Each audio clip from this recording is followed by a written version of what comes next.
K-Pop Demon Hunters is a hit on the screen and in my theology class. No one, including Sony Pictures Animation it would seem, expected an animated kids film about a K-pop trio that defends the human world from demons through their music to be the hit film of the year. But after its Netflix release in June of this year, K-Pop Demon Hunters quickly became the most-watched film of all time on Netflix, with over 300 million views, and even achieved box office success with a limited theatrical release sing-along version. Additionally, a historically unprecedented 4 songs from the film were among the top 10 of the Billboard 100 charts. The film was produced by Sony for $100 million, but Sony is slated to net only $20 million due to a pandemic-era play-it-safe distribution deal. Now Netflix owns what Fortune magazine said could become a multi-billion-dollar franchise. What sounds like a quirky, unusual plot for a kids' movie has resonated with viewers of all ages around the world. It also happens to be great content for teaching theology. As a Catholic singer-songwriter, artist, and high school theology teacher, I am an absolute stan, as the kids say, of this film. The animation quality is stunning. The music is masterfully composed and produced. The lyrics are thoughtfully written and phenomenally performed, and the film's themes are deep and powerful for children and adults alike. Even though the film has no explicit religious affiliation, I found its story and message to be distinctly appropriate for my theology courses. The plot follows the K-pop trio Huntrix, who are chart-topping stars that also secretly protect the human world from demons through their music. Huntrix reinforces the shield, or Hon Moon, between the human world and the demon world by uplifting the hearts and souls of listeners with their music. Huntrix hopes to seal the Hon Moon for good, but things begin to go awry when a group of demons find a way to enter the human world and take on the form of a 5-person boy band known as the Saja Boys. Their plan is to steal Huntrix's fans and thereby weaken and destroy the Hon Moon. With their saccharine earworm soda pop, the Saja Boys go viral and create significant competition for Huntrix. However, this divide between the demons and humans gets blurred when we learn that the lead singer of the Saja Boys, Jinu, is a former human who had betrayed his family. We also learn that Rumi, the lead singer of Huntrix, hides the markings of the demons called patterns, which appear like purple veins on the skin and symbolize unhealthy or harmful behavior patterns in our lives. We learn that while Rumi's mother was a demon hunter and human, her father was a demon. Her mother died when she was little, and Rumi's guardian and a former demon hunter, Celine, raised her to hide her patterns. As the story unfolds, Rumi struggles to keep her secret hidden, and the Hon Moon, which is reinforced by the mantra, "Our faults and fears must never be seen," begins to fall apart. The film ultimately serves as a powerful representation of how we can overcome individual and collective generational trauma through vulnerability. In sharing our faults with others, we combat shame and grow in true compassion and solidarity, which is a stronger force than a facade of strength and perfection. The film explores the nuances of what makes someone into a demon and the limits of our human tendency to try to put people into black and white categories. We see characters act and discern from different voices in their minds as they experience senses of isolation and sorrow, as well as of joy and connection. These are all themes that arise in theology courses. In our course on sacraments, my students and I explore how we experience God's love in the world, God's grace, through sacramental awareness, which requires vulnerability and a sense of wonder and awe. Shame, or disgrace, gets in the way of experiencing that. Using texts like Tattoos on the Heart from Gregory Boyle, S.J., and excerpts from Brené Brown's Daring Greatly, students examine what shame is, how people we call demons are often acting from a place of deep shame, and how to combat shame through empathy, vulnerability, and connection. In tattoos, students see how former gang members find healing from childhood trauma through experiencing unconditional love and support, which provide insight into how big God's love is. In Daring Greatly, Brown distinguishes guilt and shame. Guilt is, "I did something bad," while shame is, "I am bad," and unpacks how shame festers in silence, secrecy, and judgment.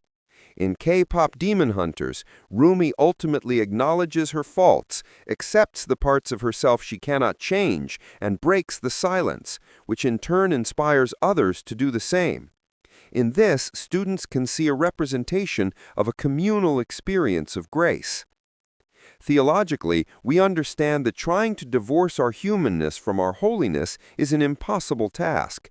We are, as Pope Francis put it, drawing on the Ignatian spirituality of his Jesuit roots, beloved sinners. Our task is not to hide our imperfections, but to invite God into all parts of ourselves, our patterns and our shame included. We understand that God's love is unconditional, that every sacrament, big S and little s, is God saying, "You are my beloved child, in whom I am well pleased." When we forget our identity as beloved, we veer back into our behavior patterns, just as the visible patterns appear on the demons in K-Pop Demon Hunters.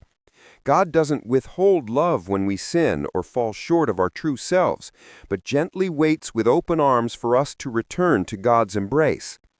In some ways, the Hon moon, which derives from the Korean for soul door or gate, serves to represent concepts of God, including those which create a barrier to deeper relationship with God. It is in letting go of an old Hon moon that no longer served the world that Huntrix was able to connect to a greater one that served as a protection from the demon world. Similarly, if students have a concept of God rooted in ideas of hiding their faults and fears, I encourage them to let go of those ideas and embrace a much bigger concept of God. The film's song Your Idol perfectly encapsulates where it means to put anything less than God in God's place, and how idols point to themselves, as opposed to icons which point beyond themselves. When our concepts of God become idols rather than icons, then we close ourselves off to the possibility of experiencing God's transcendence. In our Paschal Mystery course, I have found that this film can also serve as a representation of the life, death, resurrection, and ascension of Christ. The members of Huntrix have been of service to the world, but when Rumi's secret comes out, her bandmates Mira and Zoe feel betrayed, and it causes the band to break up. In a sense, it is a death for Huntrix and a type of death for Rumi. But it is through her dark night of the soul that she ultimately finds healing or resurrection. Something within or beyond her draws her no longer to fight, but to embrace who she is, which ultimately focuses her ability to fight and defeat Guima, the Demon King. Her ability to accept herself helps her bandmates and her fans to do the same, ultimately leading to the reuniting of Huntrix and a sealing of a new Hon moon, allowing Huntrix and their fans to ascend to new heights. In our class on vocations, we engage with how we are called to share God's love. Huntrix's Rumi, Zoe, and Mira all have clear callings to love others by protecting them from the demons, using their musical and martial arts talents. Yet it is common for many of us in service and ministry roles to be so caught up in serving others that we sometimes neglect ourselves.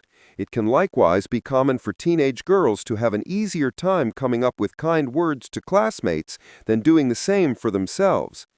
Part of the work of finding one's true vocation, I teach my students, is moving from seeing our faults as obstacles to our vocation. Rather, we are invited to let God work in us through them, just as Rumi accepting her patterns in K-pop opens a path to connection and healing for those around her. In that class on vocations, students are also given an introduction to St. Ignatius Loyola's rules for the discernment of spirits, learning to recognize and differentiate between the whispers of the Holy Spirit and the forceful urgency of the false spirit.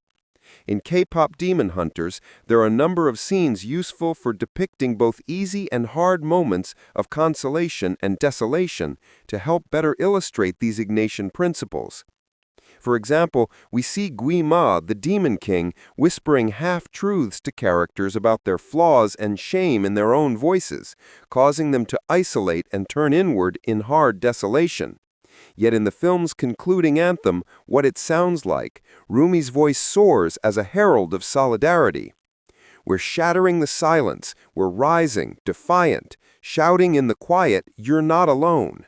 We listen to the demons, we let them get between us, but none of us are out here on our own. Her voice draws others out of desolation and isolation into the consolation and grace present in community. This anthem also serves as an invitation for students to consider ways that the false spirit can create division in the church and in our country today, as well as how calling others into solidarity can serve to combat in-group, out-group tendencies. These are just a few of the connections I have found between the film and some of the topics I teach. I have no doubt other theology teachers are finding further parallels